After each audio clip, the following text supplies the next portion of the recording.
Pripažinimo, beveik garbinimo sąjūdžio pradžioje, kai mano reitingas ilgą laiką buvo pirmasis ir pirmos vyriausybės metu, kada, iš tikrųjų pirmasis, apie 70% ir daugiau, kada aš laimėjau 74% balsų prieš 3 solidžius vyrus pramonės atstovus, eidama į TSRS kongresą, man atrodė, tik 74, vadinasi 26 manęs nepalaikė. Taip, tai buvo blogas, man atrodė, rezultatas. Kaip taip galėjo būti. Ir iš tikrųjų tai buvo labai aukštas rezultatas ir iki pat atsistatydimo ir dar po jo mano reitingas tuomet buvo pirmasis. Laikraščiai gali užmušti mūsų politiką.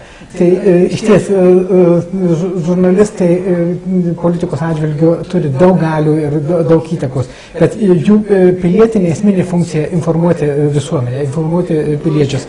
Ar tas pavyksta Lietuvoje, sakyčiau, kad dėja ne. Ir aš pats savo asmeniškai turiu tam tikrą lakmusą, pagal kurią galėčiau ir bandau spręsti apie žurnalistikos kokybę. Tai yra, šiandien šiais laikais interneto žiniasklaida yra vienas esminių kanalų. Ir kuo toliau ateityje jis bus dar svarbesnis ir reikšmingesnis.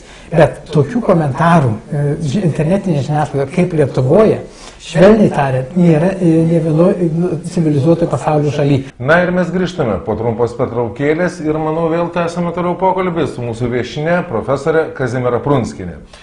Profesorė, manau, kad verta prisiminti mūsų laidas apie ir ekonomiką, ir ekonominius ryšius. Jūs, profesorė, nekartą kalbėjote apie tai, apie Lietuvos ekonominius ryšius su Rusija plėtojimą. Kaip manote šios temos tolimesnę praktinę raidą? Kur link krypsta pasaulis ir Lietuva? Taip, iš tikrųjų, aš pati daugelį metų, gal iki pastarųjų beveik, daugiausiai orientavausi į darbą ekonomikos srityje su ES šalimis.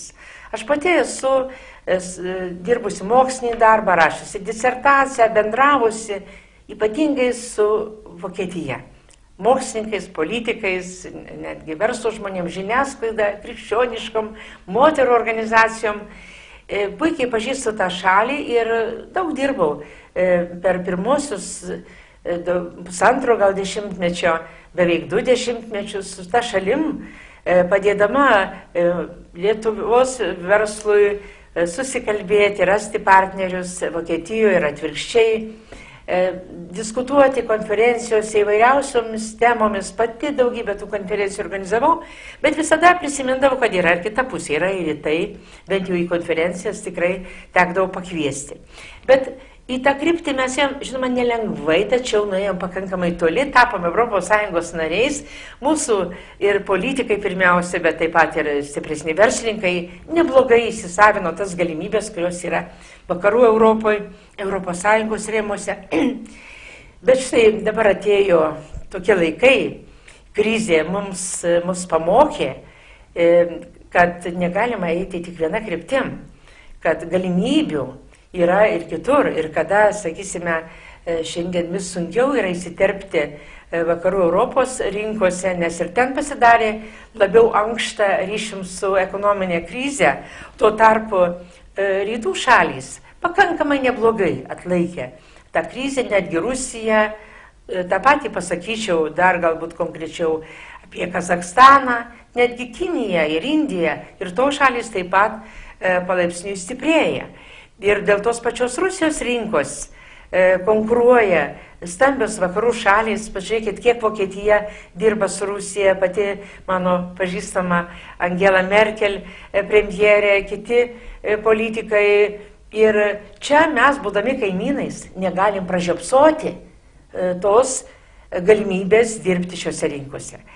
Juo labiau, kad ir ten per tą laiką žymiai toliau nueita, įsisavinant ir rinkos principus, Rusija ruošiasi į pasaulio prekybos organizaciją, štai pagaliau sulaukiau ir vieną kitą antrintoją, tai yra spaudoje pasirodo straipsnių palaikančių tą poziciją, nes girdi verslininkų žodį, kad jie laukia, kada Rusija įstos į pasaulio prekybos organizaciją ir kada muitų klausimai lengviau spręsis, apribojimų bus mažiau, jiems lengviau bus judėti ir žymiai pelningiau bus dirbti be tų apribojimų toj dideliai augančioj, stiprėjančioj rinkoje. Jo labiau, kad galim susikalbėti, jo labiau, kad mus, na, sakyčiau, ne tik pažįsta, bet ir pakankamai gerbia, kaip, na, ES šalies, pagaliau ir iš praeities turbūt tos pagarbos dar yra pasilikę ir gerų ryšių. Tai čia, manau, gal ir ne ekonomistui, o ypač verslininkui nesunku suprasti, ypač kai verslininkai turi tą interesą. Todėl atsidūriu be abejo ir verslininkų dėmesio centre. Kiekvieną dieną turiu lankytojų, kurie prašo vienokios ar kitokios pagalbos ir aš turėčiau kai kurių ir atsiprašyti, nes negaliu kartais imtis ypatingai tokių smulkių temų, su kuriomis net, negalėčiau šių šimtų tų temų panešti ir kaip nors su jomis susitvarkyti. Juo labiaugi nesu ministerijos vadovė su didelio aparato, keletas žmonių talkininkų, dauguma jų yra netgi visuomenininkai. Todėl darau tai, ką įmanoma padaryti ir aš manau, kad tas rezultatas irgi yra pakankamai svarus ir aš galvoju, kad mes dar labiau įsibėgėsim šiais metais, 2012 metais ir ne todėl, kad Seimo rinkimai artėjant, o todėl, kad išdirbis padarytas. Jau yra užsimezgus su visai eilė projektų ir pramoniniai sritys, statybos, turizmo, kaip minėjau. O čia su to susiję, žinoma, ir transporto apkrovimo dalykai, ir darbo vietų gausėjimas ir didesni uždarbiai.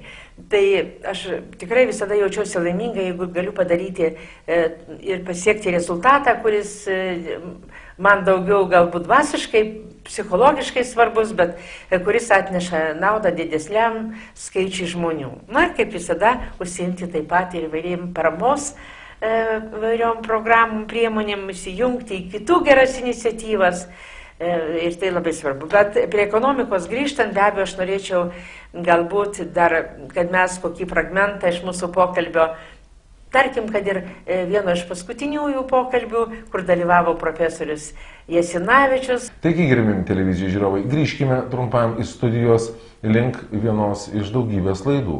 Pažvelkime į ekonominius ryšius su Rusija. Ar verta toliau gyventi fobijose, juk viskas kinta, o mes ar patys keičiamės? Kada mes matome, kad žmonės, kaimynai, aplinka yra įvairių, truputį skiriasi nuo mūsų, tai galima tai žiūrėti, kad viskas, kas skiriasi nuo mūsų, tai yra blogybė. Ir atmest, ir izoliuotis nuo jo. Ir tada mes prarandame galimybės bendradarbiavimo ir gauti tą rezultatą. Kita vertus, galima į tos skirtumus žiūrėti kaip papildomas galimybės. Taigi Rusija ir Rusijos galbūt politika ir taip toliau ženkliai skiriasi. Ir mums pasinaudojant tais skirtumais mes galime žymiai papildyti ir savo produktais, ir mūsų verslas, ir mūsų žmonių bendravimas galim duoti naudą jiem ir kartu gauti naudą savo. Po nedidelės pertraukėlės mes vėl grįžtame į studiją ir vėl, gerbiamą profesorę, kalbiname mes jūs. Profesorė, pernai įvairiais aspektais buvo aktuali tema – pinigai, finansai ir bankai. Apie tai jūs pabrėžite šios laidos pradžioje. Verta dar kartą prisiminti mūsų žinomą ir laidą, dalyvaujant finansų analitikui Vladui Trukšinui. Ir jums. Nagi, trumpai mes sugrįžkime ir paprašysime, kad po jos dar kartą jūs dar pakomentuotumėte, o mes kelkimės į laidą. Bet kokis skolinimas tiek užsienyje, tiek vidaus rinkoje yra kredituojami ir išleisti apyvartą pinigai, nepadengti produktai. Tai tiek bankai tą dalyką daro, tiek ir patys darome. Taip, bankus dabar pakeitė valdžia. Įdomus skaičius.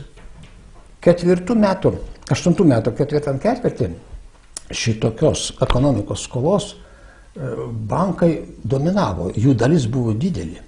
Valdžios skola tiek užsienyje, tiek bankuose, tiek vietos bankuose sudarė vos 10% iš tos sumos, kurie buvo tuo metu. Dabar valdžios dalis 26%. Reiškia, 2,6 karto padidėjo valdžios subjektų kaip emitentų vaidmuo. Mano galva, tai labai baisus tendencijos, labai nemalonios tendencijos. Na ir dabar, štai ką jūs galėtumėte trumpai apžvelgti tą laidą, gal kelis žodžius prisiminus. Na, iš tikrųjų, ir tą laidą prisiminant, ir tai, kas vyko pastaraisiais metais, tenka sutikti su Vladu Trukšinu, kad viena iš didžiausių pasaulio problemų tai yra pinigų ir finansų tvarkymas globaliu mastu.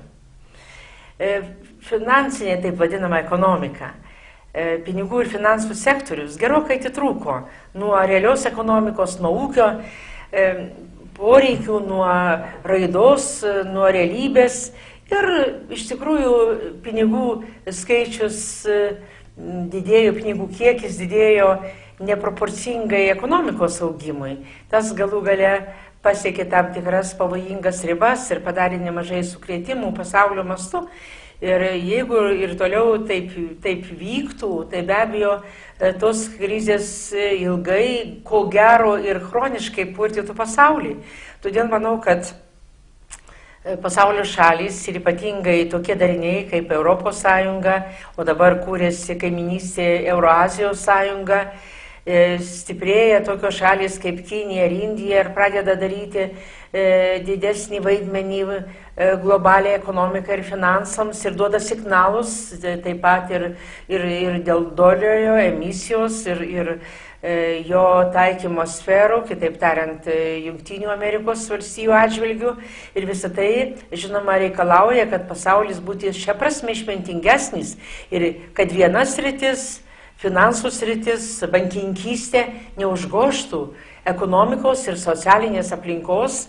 Ir tai, žinoma, vėlgi kelia didelius reikalavimus ne tik tų institucijų, kurios tvarko finansus ir bankus vadovams, specialistams, bet taip pat ir vyriausybėms, kurios turi vesti dialogą ir prižiūrėti tų institucijų vaidmenį, ypač vyriausybės tokia galbūt abstraktesnė prasme, kada mes kalbam apie ES komisiją ir parlamentą, kitas tokias institucijas tarptautinės, kurios turėtų prisimti daugiau atsakomybės, kad nebūtų išbalansuota būtent ta finansų bei realios ekonomikos sąveika.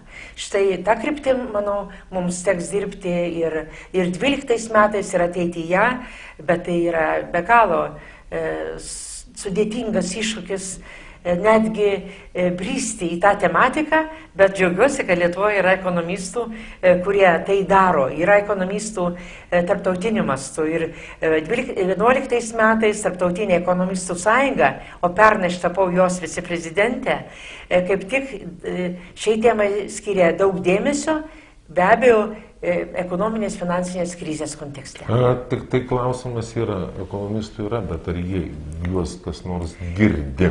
Čia yra esminis. Taigi, Lietuva šiemet turėtų įsirinkti tokią valdžią, kuri pirmiausia girdėtų žmonės ir jų nepiltų ir girdėtų profesionalų specialistų žodį ir patarimus, o ne improvizuotų, mokytus ir populistiškai kam nors pataikautų. Ačiū gerbiami profesoriai, gerbiami televizijos žiūrovai, šiuo mes savo laidą ir baigsime, atsisveikiname neilgam ir žinome, nagi gal pagaliau būsime tas lietuvis, kuris jau kelintą kartą ant grėblio nebelips ir vadovausimės savo sveiku protu, išmintim, patirtimi ir prisiklausysime daugiau, ką sako mūsų nuovoka